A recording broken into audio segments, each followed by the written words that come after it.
ការពីថ្ងៃទី15ខែកក្កដាសាលាដំបងរាជធានីភ្នំពេញបានសម្រេចផ្តន្ទាទោសលោកហុករ៉េនដែលជាអ្នករត់កង់3និងប្រើប្រាស់បណ្ដាញសង្គមមួយរូបឲ្យជាប់ពន្ធនាគារ4ឆ្នាំពីបទធ្វើឲ្យខូចទឹកចិត្តកងទ័ពនិងញុះញង់នាំឲ្យមានការវឹកវរធ្ងន់ធ្ងរដល់សន្តិសុខសង្គមជាប់តាក់ទងទៅនឹងការបង្ហោះសារលើបណ្ដាញសង្គម Facebook របស់លោកពីបញ្ហាព្រំដែនកម្ពុជាថៃនេះបើសិនជាដូចលោកហុករ៉េនណាគាត់តែនិយាយប៉ុណ្ណឹងជាប់គុកគាត់និយាយពីរឿងទាហានខ្មែរខ្វះម៉ោងនេះណាមួងណារ៉េតនេះបើគេដាក់គុកវិញណាប្រហែលជា100ជីវិតហើយបើនិយាយពីរឿងគុកព្រោះខ្ញុំក៏និយាយច្រើនដែរពីរឿងការពិតតាក់ទងនឹងកងទ័ពរឿងបែបនេះណានៅស្រុកសេរីគេនិយាយគេបញ្ហាទេប៉ុន្តែនៅស្រុកខ្មែរគឺអញ្ចឹងអានេះគឺជាម៉ែត្រវាស់អំពីរបៀបដឹកនាំបែបផ្ដាច់ការឲ្យយើងទៅប្រាប់ថាកម្ពុជាជាឋានសួគ៌ឋានសុខសេរីភាពហើយហ្នឹងសេរីភាពសាកតែនិយាយតែគ្រប់គ្រងរដ្ឋាភិបាលគឺដឹងឲ្យបានផលតទៅពេលប្រឆាំងតែមួយម៉ាត់គ្រប់គ្រង10ឆ្នាំក៏ដោយ20ឆ្នាំក៏ដោយ100ឆ្នាំក៏ដោយតែមួយម៉ាត់ចុងក្រោយគឺជាប់គុកចឹងឲ្យតែហ៊ានគឺថាតវ៉ាខ្មាំងប្រឆាំងខ្មោចដូចតែសម័យខ្មែរក្រហមដែរលោកហុករ៉េនអាយុ51ឆ្នាំគឺចាប់ជាលើកទី2ទៅហើយនៅរសៀលថ្ងៃទី19ខែធ្នូ2025ភ្លាមក្រោយលោកបានបញ្ចេញការរិះគន់លើបណ្ដាញសង្គម Facebook ទៅលើថ្នាក់ដឹកនាំរដ្ឋាភិបាលជំវិញចំណាត់ការជំនួបព្រំដែនកម្ពុជាថៃនៅអំឡុងឆ្នាំ2025លោករ៉េនត្រូវបានចោទប្រកាន់ពីបទដែលមានជំរាបខាងលើហ្នឹងលោករ៉េនក៏ត្រូវបានចោទប្រកាន់ពីបទមិនរៀងចាលទៀតព្រោះធ្លាប់ជាប់គុកបទមជ្ឈិមបន្ទាប់ពីផ្ដន្ទាទោសរួចហើយដែលកាលនោះគឺគាត់ប្រព្រឹត្តគេឥឡូវលោករ៉េនត្រូវបានជាប់ពន្ធនាគាររយៈពេល18ខែហើយទៅបោះកាលមុនជាប់18ខែដោះលែងអនុវត្តទោសរួចរាល់នៅក្នុងខែមករាឆ្នាំ2025បន្ទាប់មកចាប់ខ្លួនទៀតហើយឥឡូវជាប់គុកទៀតយើងទៅអត់រៀងចាលមិនដូចខ្ញុំនិយាយចឹងយើងអត់ប្រព្រឹត្តខុសអីយើងអត់អាចរៀងចាលកើតទេដូចកញ្ញាឈឹមស៊ីធដោយលោករងឈុនដោយលោកកើតសារាយប្រព្រឹត្តបទល្មើសដែលមិនមែនជាបទល្មើសហើយយើងចោទគេតាមបែបនយោបាយមកគឺថាហូបបាយខុសដល់ពេលចេញពីគុកមកហូបបាយទៀតជាប់គុកទៀតហើយព្រោះហូបបាយរាល់ថ្ងៃខុសដែរអាហ្នឹងខ្ញុំនិយាយឧទាហរណ៍ឲ្យសាមញ្ញយើងរកកន្លែងខុសអត់ឃើញព្រោះហូបបាយដើម្បីរស់ដល់ពេលហើយគេថាជាប់គុកដោយសារលើកមុនជាប់គុកដោយសារយើងរស់ហូបបាយយើងថាខុសដែរហូបបាយដល់ពេលចេញមកទៅហូបបាយទៀតគេថាអត់រៀងចាលព្រោះនៅហូបបាយទៀតជាប់គុកទៀតបាទហ្នឹងគឺច្បាប់នៅស្រុកខ្មែរឥឡូវបន្តទៀតបងប្អូនគឺជប៉ុនថាកំពុងតែតាមដានយ៉ាងស្អិតរឿងប៉ុន្តែមុននឹងជប៉ុនតាមដានស្អិតនេះខ្ញុំនិយាយពីការផ្ទុះការវែកញែករឿងកំហុសអក្ខរាវិរុទ្ធក្នុងលិខិតលើកលែងទោសអក្រិតជនបែលហ្សិកជួញដូរគ្រឿងញៀនរឿងនេះតាមពិតវាមិនគួរជារឿងខ្ញុំយកមកផ្សាយអីទេបងប្អូនក៏ប៉ុន្តែពេលដែលខ្ញុំផ្សាយនេះគឺជាន័យអប់រំន័យដាស់តឿននិងក្រើនរំលឹកឬក៏ជាបច្ច័យដើម្បីដូចថាយកទៅកែផងហើយពន្យល់ទៀតបងប្អូនឃើញបរិយាក្រិតរបស់តាមពិតបរិយាក្រិតនេះគឺសញ្ញាដោយលោកហ៊ុនសែននេះព្រោះលោកហ៊ុនសែនឆ្លៀតឱកាសពេលព្រះមហាក្សត្រខ្មែរកំពុងសម្រាប់ព្យាបាលនៅពេលកាំងហ្នឹងគឺបានមកសរសេរចុះហត្ថលេខាលើកលែងទោសជនជាតិបែលហ្សិកដែលជួញដូរគ្រឿងញៀនជាង1គីឡូហ្នឹងដែលជាប់គុកអស់មួយជីវិតហ្នឹងតាមសំណើកូនប្រុសរបស់គាត់គឺលោកហ៊ុនម៉ាណែតហ្នឹងគឺមិនដឹងថាមានរឿងអីបានជាទៅលើកលែងទោសតន់ដិតដែលជួញដូរគ្រឿងញៀនជាប់គុកមួយជីវិតខ្ញុំកំពុងតែឆ្ងល់រឿងហ្នឹងវាជួយដល់ជាតិខ្មែរនឹងសំខាន់ប៉ុណ្ណាទៅដោះលែងតន់ដិតនេះទៅធ្វើឲ្យជាតិយើងនឹងคล้ายទៅជាប្រទេសសេរីប្រជាធិបតេយ្យសេដ្ឋកិច្ចយើងកើនឬក៏យ៉ាងម៉េចចោះលោកកម្មសខាលោករងឈុននេះដែលដោះទៅដែលបានទទួលរួចទណ្ឌកម្មពីបរទេសហេតុអីក៏មិនដោះមកដោះលោកបែលហ្សិកនេះតើបានចំណេញអីដល់ជាតិក្រៅតែពីមិនដឹងរឿងអីឲ្យប្រកាសហើយអ្នកជាប់ទោសគ្រឿងញៀនហ្នឹងវាអត់ត្រូវការទទួលរឿងលើកលែងទោសអីតតែសោះគេលើកលែងទោសតែចោលលួចមន់លួចចេកស្អីបន្តិចបន្តួចឆ្លោះគ្នាក្នុងគ្រួសារអីប្តីប្រវាយប្រពន្ធវាយប្តីទាស់សម្ដីគ្នាអីឡាក់នឹងឡាក់អីបន្តិចបន្តួចចេះទេ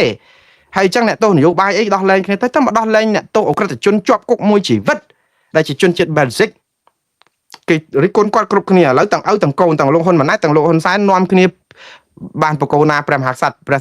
បាទនរោត្តមសីហមុនីលោករួចខ្លួនដែរព្រោះអីកន្លែងទៅអង្គប្រថាប់ព្យាបាលប្រជារោគនៅពេលកាំងទៅខាងលោកហ៊ុនសែនបញ្ញាប់ជាមួយលោកហ៊ុនម៉ាណែតកុំឲ្យលោកព្រះមហាក្សត្រយាងមកតន់អញ្ចឹងលើកលែងទោសទៅហើយដល់ប្រហែលជាបញ្ញាប់ពេកហ្នឹងក៏តែមិនដឹងសរសេរអាការត្រាស់បង្គាប់ហ្នឹងប្រើភាសាមួយដែលធ្វើឲ្យបណ្ដាញសង្គមហ្នឹងផ្សាយព្រាតថាហេតុអីបានជាគេប្រើពាក្យនៅក្នុងមេត្រាមួយនេះនិយាយថា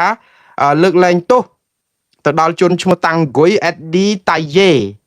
ហើយតាមអំណាចសាលក្រមព្រហ្មទណ្ឌលេខប៉ុណ្ណេះរបស់តុលាការកំពូលតាមពិតប្រជាពលរដ្ឋដែលគេលើកឡើងហ្នឹងគឺមិនជារឿងអីទេគឺរឿងសរសេរភាសាខុសនៅក្នុង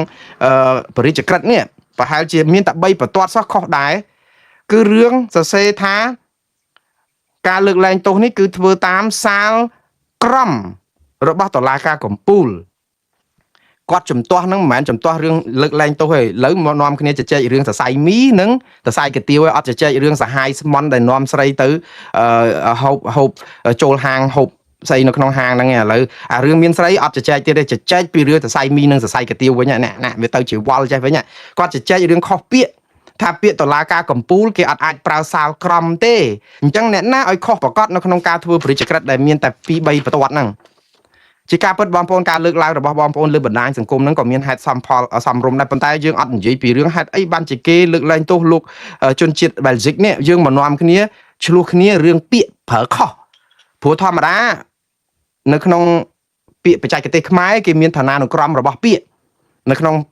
សេចក្តីសម្រេចរបស់តុលាការសេចក្តីសម្រេចតុលាការជាន់ទាបសាលាដំបងគេប្រើថាសាលក្រមខ្ញុំបានបញ្យល់បងប្អូនច្រើនដងដែរប៉ុន្តែនេះប្រហែលជាកំហុសអក្ខរាវិរុទ្ធទេប្រហែលជា copy ទៅវាលឿនពេកព្រោះបញ្ញាប់ខ្លាយបកូណាយាងមកស្រុកខ្មែរវិញតាន់លោកហ៊ុនសែនបាត់ងារជាប្រមុខរដ្ឋស្ដីទីមិនអាចឡាយប្រហ័សលេខានេះហើយឡាយតែត្រូវអាចបកូណាលោកមិនអាចឡាយប្រហ័សលេខាអីចឹងកុំឲ្យបកូណាប្របាក់បញ្ញាប់ទៅក៏អាចខុសពាក្យនឹងលឿនទៅមើលមិនតាន់ក៏ថាបានដែរគឺដោយសារអីសាលាជាន់ទាបគេប្រើសាលក្រមពេលដែលដល់ឧទ្ធរទៅគឺគេប្រើសាលដីកាសេចក្តីសម្រេចអត់លែងសាលក្រមទៀតហើយព្រោះវាមានឋានានុក្រមខុសគ្នានិយាយទៅសាលក្រមតែសាលាដំបងឯងចាប់ពីឧទ្ធរទៅដល់កំពូលគឺសាលដីកាទាំងអស់អានេះគឺជាបើថាយើងមិនច្បាស់យើងប្រើពាក្យសេចក្តីសម្រេចទៅអានឹងវាស្រួលជាងព្រោះសេចក្តីសម្រេចរបស់តុលាការសាលាដំបងក៏បានសេចក្តីសម្រេចរបស់ឧទ្ធរក៏បានសេចក្តីសម្រេចរបស់តុលាការកំពូលក៏បានក៏ប៉ុន្តែបើយើងដូរសេចក្តីសម្រេចមកពីឈ្មោះសាលក្រមវិញគឺបានតែសេចក្តីសម្រេចរបស់សាលាដំបងសាលក្រមសេចក្តីសម្រេចរបស់សាលាធរគឺសាលដីការបស់សាលាកំពូលក៏សាលដីកាដែរគឺគេមានអញ្ចឹងហើយដល់ពេលគាត់ក៏ថាសាលក្រមរបស់តុលាការកំពូលអ្នកដែលសួរហ្នឹងក៏សួរថាឥឡូវគេដូរពីអីអញ្ចឹងចាប់ពីតុលាការកំពូលទៅគេអាចប្រើសាលក្រមបានឬក៏គេនៅតែប្រើសាលដីកាគេគ្រាន់តែអញ្ចឹងបានថាបងប្អូនខ្មែរយើងស្អីក៏មានដែរហើយដល់អញ្ចឹងមកឡែរឿងហ្នឹងតែពិតវាជាកំហុសទេអ្នកដែលសរសេរបរិយាក្រិតនេះយកទៅកែទៅមិនបាច់វែងឆ្ងាយទេព្រោះវាអត់មានអ្នកណាគេប្រើពាក្យសាលក្រមជាមួយតុលាការឧទ្ធរនិងសាលាកំពូលចាំបាច់មកបកស្រាយវែងឆ្ងាយអីថាគេប្រើអាហ្នឹងបានតិចទៅកាត់ក្បាលឲ្យត្រូវមួកទៀតទៅថាកុំឲ្យអ្នកដែលរៀបចំឲ្យលោកហ៊ុនសែនសញ្ញេហ្នឹងកុំឲ្យបាក់មុខគឺអត់មើលខុសត្រូវប៉ុន្តែចាប់ផ្ដើមកាត់ក្បាលឲ្យត្រូវមួកហ្នឹងបានន័យថាចាប់ពីពេលនេះតទៅប្រើពាក្យសាលក្រមជាមួយតុលាការកំពូលតុលាការឧទ្ធរដែរអាហ្នឹងគឺជារឿងឡាប់ឡាយមែនតើកុំប្រេះផ្ដាស់ឲ្យសោះប្រាប់ទៅថាអាហ្នឹងសរសេរខុសទេហើយកែទៅព្រោះអត់មានពាក្យខ្មែរណាសម្រាប់សាលក្រមសម្រាប់តុលាការកំពូលទេគឺតាប់ពីឧទ្ធរទៅដល់តុលាការកំពូលគឺគេហៅថាសាលដីកាហើយព្រោះសំបីតែឋានានុក្រមរបស់ជនសង្ស័យហ្នឹងក៏គេមានដំណាក់កាលដែរជនតែគេគាត់ដំបងឡើយគេហៅសង្ស័យក្រោយមកជនត្រូវចោទអត់ទាន់បានចោទទេសង្ស័យត្រូវចោទព្រោះតិចទៀតគេចោទដែរហើយដល់ពេលសង្ស័យត្រូវចោទពេលដែលគេចោទហើយគេហៅជនជាប់ចោទគឺនីតិវិធីគេដឹងថាអូសង្ស័យនៅមុខនីតិវិធីស៊ើបអង្កេតអត់ទាន់ដល់ជំនុំជម្រះទេដល់តែពេលត្រូវចោទបានន័យថាគេចិត្តចោទគេហៅជនត្រូវចោទហ្នឹងអូនីតិវិធីហ្នឹងអត់ទាន់ដល់ជំនុំជម្រះទៀតនៅមុខអង្គបូរេឬក៏ប៉ូលីសស៊ើបអង្កេតអីស៊ើបសួរអីដល់ពេលគេចោទហើយគេហៅជនជាប់ចោទហ្នឹងបានន័យថាបញ្ជូនទៅជំនុំជម្រះដល់ពេលជនជាប់ចោទហ្នឹងពេលគេកាត់ទោសគេហៅតន់ដិតអីចឹងទៅដល់ពេលតន់ដិតហ្នឹងគឺវានៅអត់ទាន់មានសាលក្រមស្ថាពរច្បាប់នៅការពារថាមិនទាន់ជាវិរុទ្ធជនអីចឹងទៀតវាច្រើនណាបងប្អូនប៉ុន្តែហើយយើងនាំគ្នាមកវាយជជែករឿងហ្នឹងខាត់ពេលណាប៉ុន្តែយ៉ាងណាបងប្អូនជួនកាលវាលឿនពេកដែរដូចខ្ញុំនិយាយចឹងតែយើងបញ្ញាប់ពេកទៅទៅសេមើលវាមិនទាន់ទេព្រោះឡាយបញ្ញាប់ទៅលើកលែងទោសជនអក្រិតជួញដូរគ្រឿងញៀនបើនៅសិង្ហបុរីគេប្រហារជីវិតបាត់ហើយហើយអញ្ចឹងសារនេះនឹងប្រាប់ជនជួញដូរគ្រឿងញៀននៅពិភពលោកថានៅស្រុកខ្មែរណាអញជួញដូរគ្រឿងញៀនដល់1គីឡូជាងក៏ដោយបើជាជនបរទេសក៏នៅតែលើកលែងទោសរួចដែរអញ្ចឹងអ្នកជួញដូរគ្រឿងញៀនកំពុងតែសប្បាយងាប់ហើយនោះហើយខ្មែរយើងភ័យឲ្យហើយទៅតែពេលអញ្ចឹងគឺណាគេខ្លាចបន្តទៅទៀតព័ត៌មានអន្តរជាតិហើយនេះនោះគឺជប៉ុនថាខ្លួនកំពុងតែតាមដានយ៉ាងស្អិតរឿងអាមេរិកបើកយុទ្ធនាការកំចាយតុលាការព្រំដែនអន្តរជាតិ ICC ដែលជនជាតិជប៉ុនជាប្រធានតុលាការនេះបាទនេះគឺជាប្រវត្តិសាស្ត្របងប្អូននៅក្នុងពិភពលោកគឺជប៉ុនអត់ដែលមានចៅក្រមឬក៏ប្រជាពលរដ្ឋជប៉ុនដែលជាប្រធានរបស់តុលាការព្រំដែនអន្តរជាតិ ICC នេះណាហើយដូច្នេះនៅក្នុងន័យនេះគឺនៅពេលដែលជប៉ុនឮអាមេរិកចាប់ផ្ដើមធ្វើយុទ្ធនាការកំចាយកំទេចតុលាការព្រំដែនអន្តរជាតិនេះឲ្យខាងតែបានជាលក្ខណៈជាតិគឺជប៉ុនចាប់ផ្ដើមប្រយ័ត្នប្រយែងព្រោះជប៉ុនគឺជាសម្ព័ន្ធមិត្តទឹកមិនលិចជាមួយអាមេរិកដែរក៏ប៉ុន្តែរឿងនេះអាមេរិកធ្វើជាមួយតុលាការព្រំដែនអន្តរជាតិនេះគឺជារឿងនយោបាយទេរឿងបច្ចេកទេសធ្វើអីតុលាការនេះអត់បានទេហេតុអីបានជាអាមេរិកធ្វើរឿងនេះឲ្យខ្ញុំចាត់ទុកថាជារឿងនយោបាយអាមេរិកមិនអាចធ្វើចាត់ការតុលាការនេះបានព្រោះតុលាការនេះគឺជាស្ថាប័នឯករាជ្យក្របខ័ណ្ឌអង្គការសហជីវជាតិ ហើយអ្វីដែលអាមេរិកធ្វើតុលាការនេះអត់បានហ្នឹងគឺអញ្ចេះឥឡូវខ្ញុំនិយាយសាវតាហ្នឹងខ្លីបន្តិចដើម្បីកុំឲ្យ